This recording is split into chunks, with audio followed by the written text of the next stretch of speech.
பிறக்கவில்லை.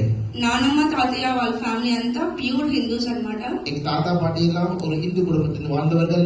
తాతయ్య గారు పార్టీస్ లో తిరిగేవాళ్ళు, అంటే పొలిటికల్ పార్టీస్ లో తిరిగేవాళ్ళు. என் தாத்தா அவர்கள் நிறைய பொலிட்டிకల్ పార్టీస్ தெரிந்து கொண்டிருந்தார்கள். ఒక రోజు ఏం చేశారంటే ఆపోజిట్ సైడ్ వాళ్ళు తాతయ్యని నరికేశారు కాళ్ళ దగ్గర. ஒரு முறை என்ன பண்ணாங்க, பொலிட்டிஷியன்ஸ் ஆப்போசிட் பொலிட்டிஷியன் தாத்தாவை அவரை வெட்டி போட்டார்கள். Almost is in death position, అంటే చనిపోయేవాళ్ళు. அவர் இறக்கும் தருவாயில் இருந்தார்.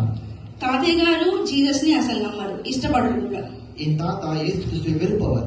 అయితే ఆ నరికినప్పుడు, ఆ రక్తపు మడుగులో ఉన్నప్పుడు తాతయ్య నమ్ముకున్న దేవుళ్ళందరినీ జ్ఞాపకం చేసుకుంటున్నారు. அவரை ரத்த வெள்ளத்தில் இருக்கும்போது தாத்தா வழிபட்ட எல்லா தெய்வங்களையும் அவர் ஞாபகப்படுத்திக் கொண்டார். ఏ దేవుడు వచ్చి తాతయ్యని స్వస్థపరచలేపారు. எந்த ஒரு தெய்வமும் வந்து அவரை குணப்படுத்த முடியவில்லை. ఆ రక్తపు మడుగులో తాతయ్యకి యేసు ప్రభు కనిపించారు. அந்த ரத்த வெள்ளத்திலே இயேசு அவர் தோன்றினார்.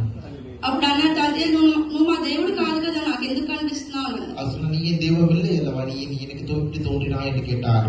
దాహం అవుతుంది, వాటర్ తాగడానికి వాటర్ లేదు. அவனுக்கு தாகமா இருக்கிறது, அவன் குடிக்கிறது தண்ணி எதுவுமே இல்லை.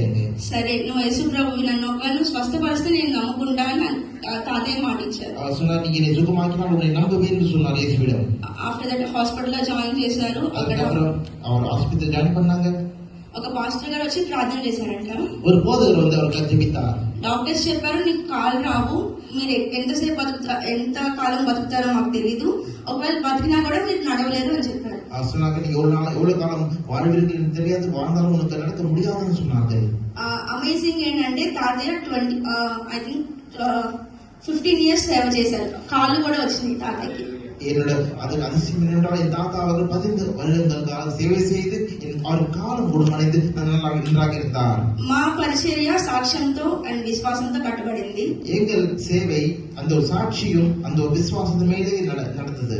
తాతయ్య 2004 లో చనిపోయిన తర్వాత డాడీ మినిస్ట్రీని కంటిన్యూ చేస్తున్నారు. என் தாத்தா 2004 இறந்த பிறகு என் அப்பா அந்த அவர் செய்த சேவையை தொடர்ந்து செய்து கொண்டு வந்தார். సాక్ష్యంతో కట్టబడిన ఈ సంఘం ఈ రోజు 3 బ్రాంచెస్ గా ఎక్స్టెండ్ అయింది. அந்த ஒரு சாட்சியின் மீது கட்டப்பட்ட அந்த ஒரு எங்கள் சர்ச் இப்போது 3 பிரான்ச்களாக இருக்கிறது. ప్రభు చిత్తం అయితే అన్ని అనుకూలంగా ఉంటే మేము 2025 జనవరిలో కూడా ఇంకో బ్రాంచ్ స్టార్ట్ చేయబోతున్నాం.